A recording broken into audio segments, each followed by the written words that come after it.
Today we're going to make sponge toffee. Sponge toffee is a candy that goes by many names in different regions. Honeycomb toffee, cinder toffee, brittle treacle toffee, Yellowman, fairy food candy, angel food candy, hokey pokey, old-fashioned puff, puff candy, seafoam, sponge candy, and of course sponge toffee. It's simple in concept. The basic recipe for a small batch is 1 cup of sugar, a half a cup of corn syrup, a couple of tablespoons of water, a tablespoon of baking soda, and you can scale up as necessary, although this should give you a good feed of toffee. Mix your sugars and water and heat over medium-high heat, not too high, but above the medium mark. No need to stir after the initial mix. You should have a candy thermometer, and the magic temperature seems to be about 300 degrees.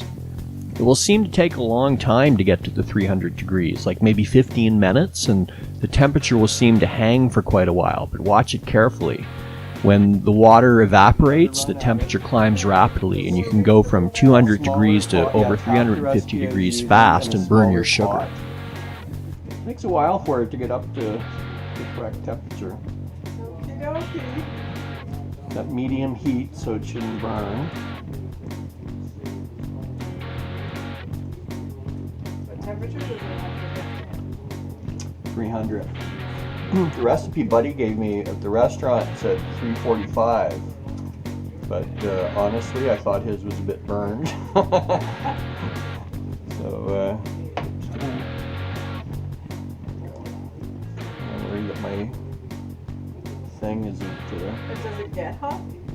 Does it get hot? What do you mean? Like, does it get hotter? I thought boiling was boiling, or does it get hotter? You know, when I started this project like yesterday, I thought, well, once it's boiling, it's boiling. How much hotter can it get? Yeah. But it gets hotter. It doesn't even turn into candy until you get to the green zone.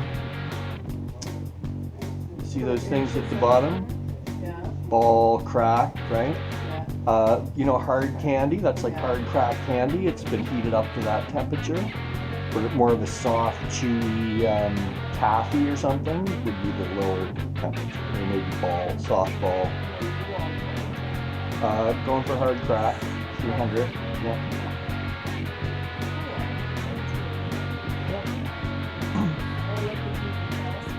Yeah.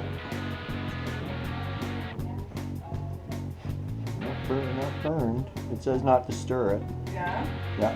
We passed that. You stir it initially to mix up the sugar and the corn syrup, and then you stop.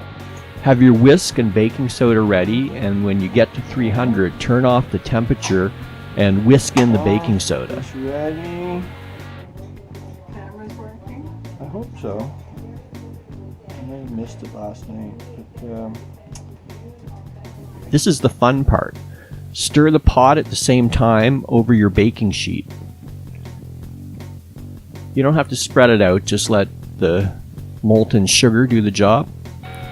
Let it cool down for an hour or so.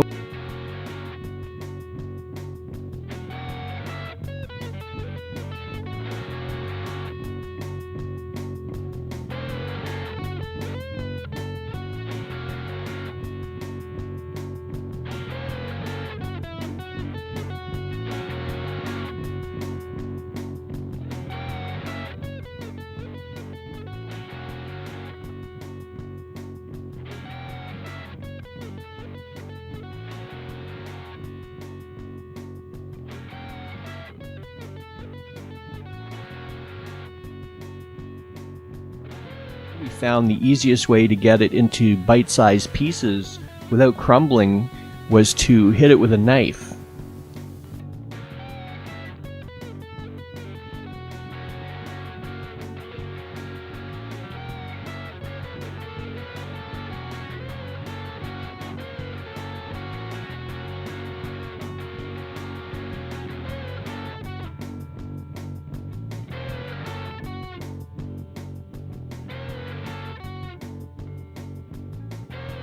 If you want to be extra fancy and make homemade crunchy bars, melt some chocolate. Add a little coconut butter to give it some shine.